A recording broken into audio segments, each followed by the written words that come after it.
The rain pounded against the cracked pavement as I crouched behind the overgrown bushes, my heart racing like a freight train. It was supposed to be a quick in and out. Sneak into the empty house on Elm Street, grab whatever cash or valuables I could find, and vanish before anyone noticed.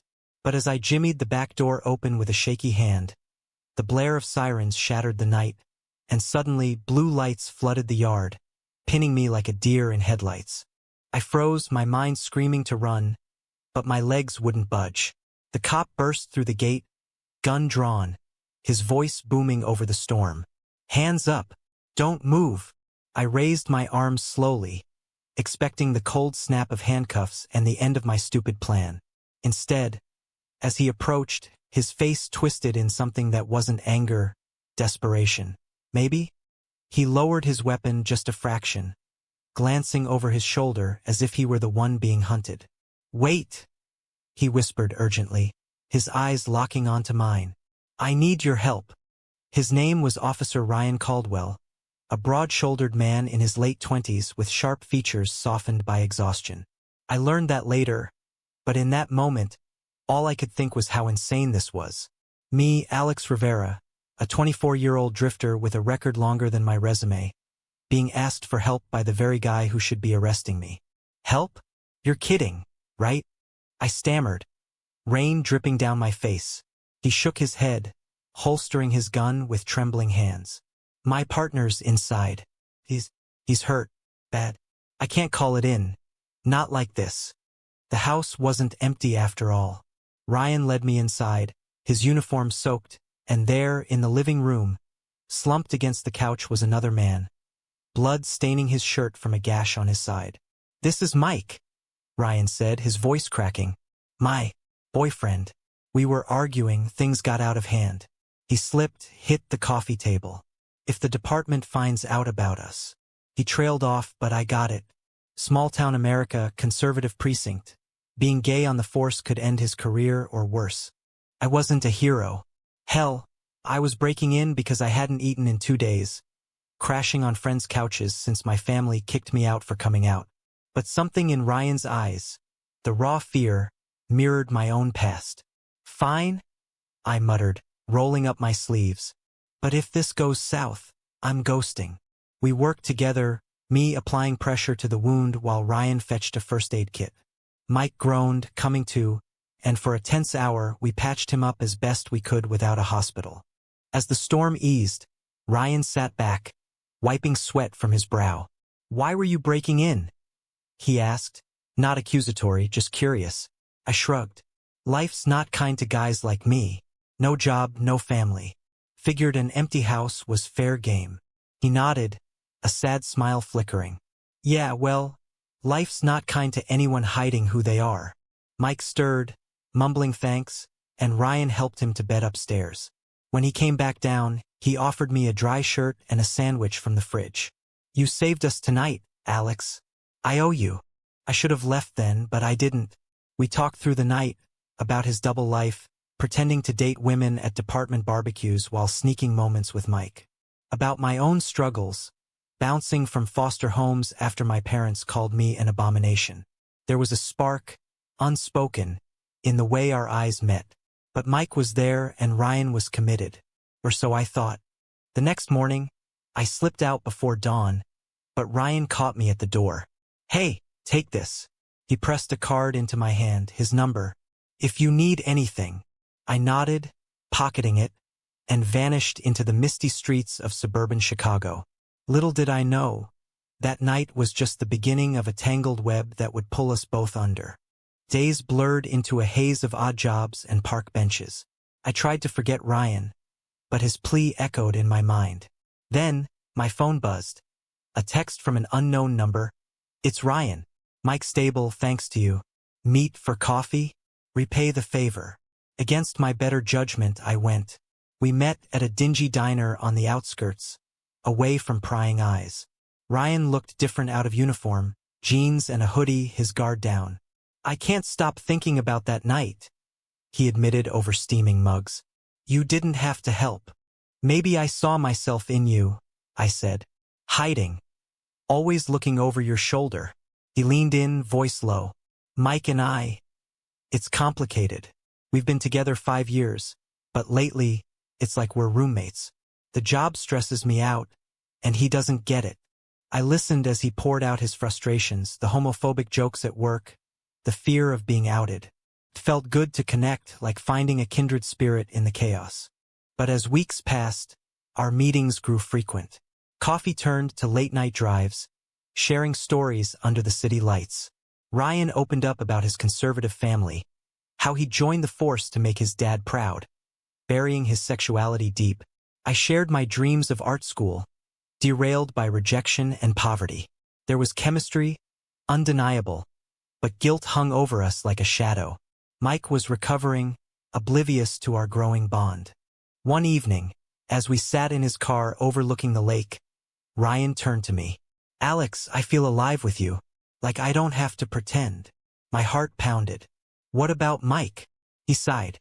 "I love him, but it's fading. Is it wrong to want more?" Before I could answer, he leaned in, our lips brushing in a tentative kiss. It was electric, forbidden. We pulled back, breathless, knowing we'd crossed a line. Society's judgments loomed large. Ryan's precinct was rife with machismo. Being gay could mean isolation or danger. My own past taught me love was risky. Friends turned away, jobs lost. Yet here we were, two broken souls finding solace. But secrets have a way of unraveling, and ours was just starting to fray. The kiss changed everything. Ryan and I met in stolen moments. Park benches at dusk, quiet alleys where no one would recognize him. Each encounter deepened our connection, but the weight of deception grew heavier. Mike sensed something was off. Arguments flared in their home, echoes of which Ryan confided in me. "He's asking questions," Ryan said one night, his head on my shoulder as we sat in my beat-up car. "I hate lying." "Then don't," I urged, though my heart twisted at the thought of losing him. "Tell him, end it clean." But Ryan hesitated, torn between loyalty and desire. His job complicated things further. The department's unwritten code demanded straight-arrow cops. No room for deviance. Rumors of a colleague being forced out after being outed haunted him. Meanwhile, I scraped by, landing a gig at a warehouse, unloading trucks till my back ached. It was honest work, a far cry from burglary, but thoughts of Ryan fueled me. We dreamed aloud of a life without hiding.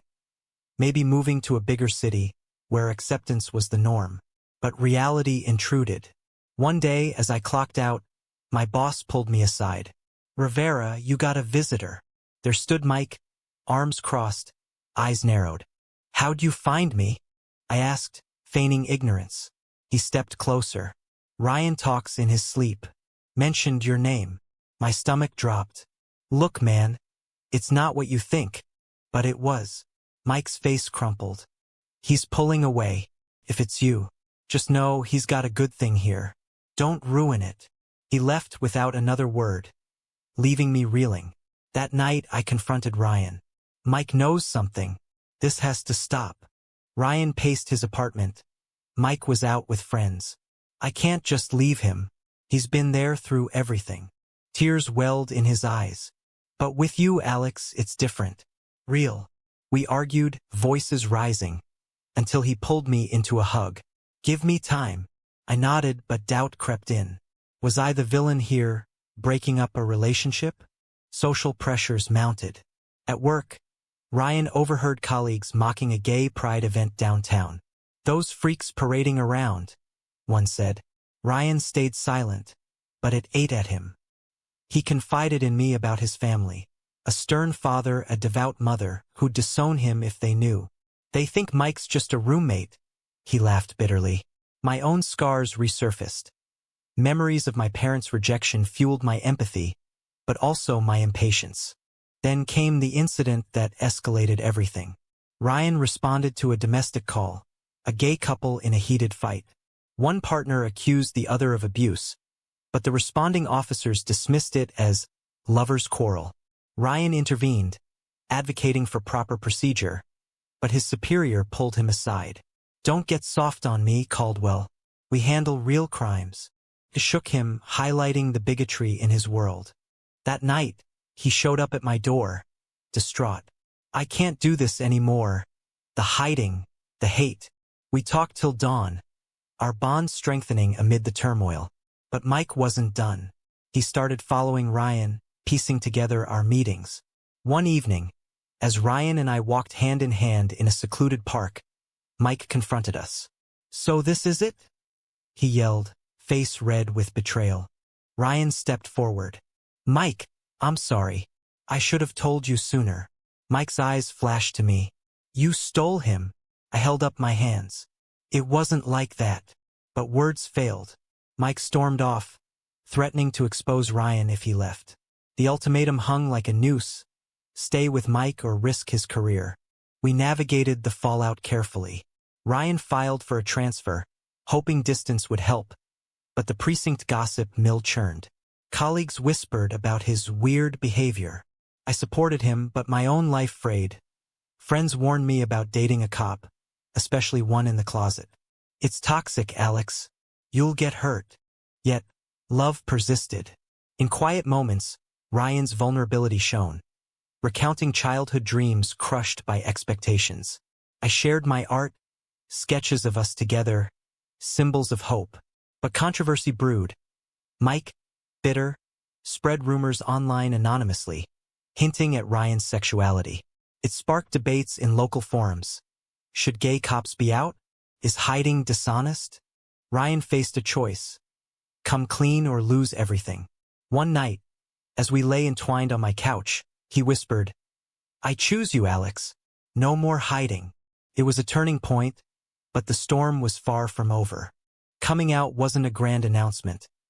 It started small, with Ryan telling his partner at work.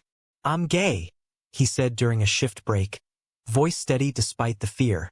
His partner, a grizzled veteran named Tom, stared, then shrugged. "As long as you do your job, who cares?" It was a relief, but not everyone reacted kindly.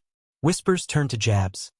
Caldwell's playing for the other team, and assignments grew tougher, as if to test him. Mike moved out, leaving Ryan the house but taking half their friends. The breakup was messy, with accusations flying. Mike claimed Ryan cheated emotionally long before me, painting me as the homewrecker. Social media amplified it. Local LGBTQ groups debated the ethics. Was infidelity justified if one partner was unhappy? I stayed out of it, focusing on Ryan, but the scrutiny weighed on us.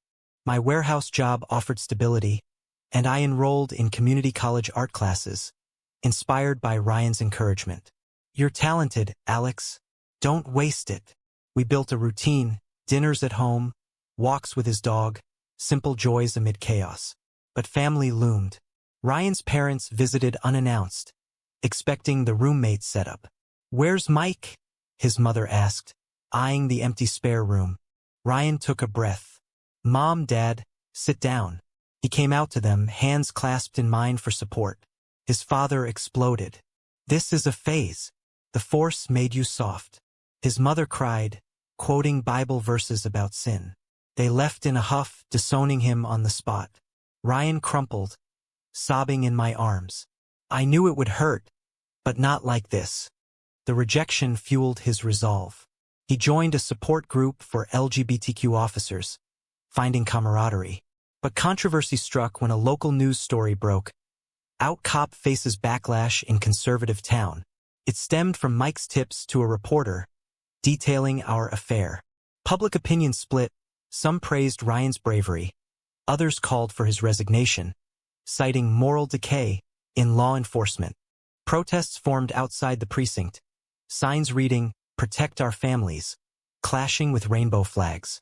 Ryan was pulled into meetings, his superiors questioning his focus. "This drama's distracting the team," the chief said. Ryan stood firm. "My personal life doesn't affect my duty." But doubts crept in. Was love worth the career he'd built? I faced my own battles. Old friends from my drifter days resurfaced, judgmental. Dating a cop? After what they did to you? They referenced my juvenile record, arrests for petty theft, rough treatment by officers. It stirred old anger, but Ryan was different. We argued about it. "Your world sees me as a criminal," I said. "How do we bridge that?" Through therapy, Ryan insisted we unpacked it.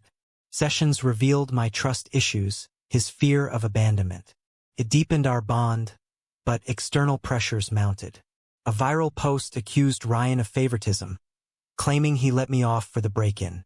Though untrue, he'd covered it up. We faced investigations. The department cleared him, but the stain lingered. Amid the turmoil, moments of tenderness shone. Ryan proposed a weekend getaway to Lake Michigan, where we watched sunsets, hands intertwined. No matter what, Alex, you're my anchor. But returning home, we found his car vandalized. Slurs spray-painted across it. Hate crimes, the report said, but no leads. The incident galvanized the community. Allies rallied, organizing a town hall on LGBTQ rights in policing. Ryan spoke, voice strong.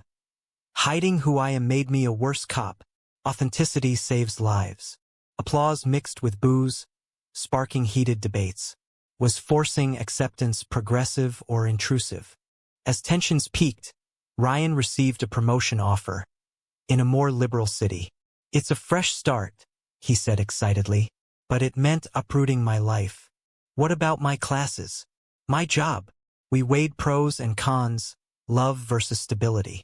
The choice loomed, testing our commitment. The promotion dangled like a lifeline, but accepting it meant leaving Chicago, our home, fraught as it was. San Francisco's got better protections for us, Ryan argued, maps spread on the table. No more hiding. I hesitated. My art classes were thriving, and I just exhibited sketches at a local gallery. This is my chance too, I countered. We can make it work here. Debates turned heated, exposing cracks. Ryan's stress manifested in late nights at work, while I withdrew into my art. One fight escalated. You're clinging to the past, he shouted. And you're running from it, I shot back. We slept apart that night, the silence deafening. Reconciliation came slowly. Ryan surprised me with tickets to an LGBTQ film festival, where stories of resilience mirrored ours. We're stronger together, he whispered during a poignant scene. We recommitted, deciding to stay and fight. But society pushed back. His parents reached out, via a letter condemning his lifestyle, urging repentance. Crushed him anew. At work, a high-profile case tested Ryan, a hate crime against a gay teen. He led the investigation, pouring heart into it. Arrests were made, but the perpetrators' families cried foul, claiming bias. Media frenzy ensued. Gay cops' vendetta? Editorials debated if out officers could be impartial. Ryan defended himself in interviews, becoming a reluctant spokesperson. I stood by him, attending rallies, but anonymity slipped. My face appeared in articles as the boyfriend, drawing unwanted attention. Strangers approached, some supportive, others hostile. You corrupted a good man, one sneered at the grocery store. It fueled my insecurity. Was I worth the chaos? Personal growth emerged amid strife. I graduated my first art course, Ryan beaming at the ceremony. Proud of you, he said, kissing me publicly for the first time. It was liberating, but backlash followed. A petition to bar LGBTQ events from public spaces. Then Mike re-entered the picture. He called Ryan apologetic. I was hurt, but I see now, you deserve happiness. It was closure, but with a twist. Mike revealed he'd started dating openly, inspiring Ryan. Yet, envy flickered in me. Had Ryan fully moved on? Climax built when Ryan's precinct hosted a diversity training. He volunteered to share his story, facing a room of skeptical colleagues. Being gay doesn't define me, but hiding did, he said. Some nodded, others walked out. The chief pulled him aside post-session. You're stirring the pot, but maybe it's needed. Home life stabilized, but external threats persisted. Anonymous calls harassed us, echoing societal divides on gay rights. We installed security, but paranoia grew. One night, a brick shattered our window. Note attached, leave or else. Police investigated, but Ryan suspected department insiders. The incident united us. We won't be intimidated, Ryan declared. We hosted a community gathering, fostering dialogue. Debates raged, Is homosexuality compatible with traditional values? Attendees clashed, but seeds of understanding sprouted. As high trended, Ryan faced a career crossroads. A lawsuit from the hate crime suspects alleged discrimination. Though baseless, it drained him. Maybe San Francisco's the answer, he conceded. I agreed, ready for change. Packing began bittersweet, but fate intervened. The lawsuit dismissed, Ryan's advocacy earned him recognition. A national award for promoting inclusivity in law enforcement. It shifted tides. His parents called tentative reconciliation brewing. We're trying to understand, his mother said. With renewed hope, we stayed building a future. Love triumphed, but questions lingered. Recognition brought opportunities, speaking gigs, media spots. Ryan became a beacon for LGBTQ youth, sharing our story minus the gritty details. Love finds you in unexpected ways, he'd say, glancing at me. But fame amplified scrutiny. Online trolls dissected our relationship. Homewrecker and the crooked cop. Perfect match. I channeled it into art, creating a series on hidden identities. Galleries noticed. My first solo show sold out. Ryan attended, arm around me, proud. You've come so far. Yet, success bred envy. Old acquaintances resurfaced, seeking handouts. You owe me for those couch crashes, one demanded. It reminded me of my roots, poverty's grip, society's judgment on the down and out. Family ties mended slowly. Ryan's parents visited, awkward at first. We raised you right, his father grumbled, but softened seeing our home. Conversations turned deep. Why hide so long? Ryan explained societal pressures, sparking their reflection. My own family remained silent. A letter I sent went unanswered, a wound that stung. Community evolved. The precinct adopted LGBTQ policies. Ryan's influence evident. But resistance persisted. A colleague outed maliciously, facing harassment. Ryan mentored him, drawing us into more advocacy. Debates intensified. Should workplaces mandate diversity training? Pros argued for equality, cons for overreach. Personal trials continued. Health scares, Ryan's stress-induced migraines, my lingering back pain from warehouse days, tested resilience. We supported each other, therapy ongoing. Intimacy deepened, emotional rather than physical, built on trust. A pivotal moment. Adopting a rescue dog, symbolizing our family. Our little pack, Ryan joked. It normalized us in neighbors' eyes, but not all. A block party turned tense when a resident confronted us. Think of the kids, Ryan responded calmly. Love is love. Teach them that. As narrative crested, a final conflict arose. Mike, now an activist, proposed collaborating on a panel. For closure, he said. Ryan agreed, but tension simmered. At the event, discussions veered to infidelity's role in coming out. Mike admitted hurt, Ryan accountability. I watched, heart pounding. Would old flames reignite? Resolution came peacefully. Post-panel, Mike hugged Ryan. Happy for you. Freed us, closing chapters. Years blended, we married quietly, rings simple. Society shifted, more acceptance, but pockets of hate remained. Our story inspired, but provoked. Was our beginning unethical? Did desperation justify actions? In reflection, love's path was rocky, paved with choices echoing societal rifts. We thrived, but at what cost? Is it true that love conquered all, or did society force unnecessary sacrifices?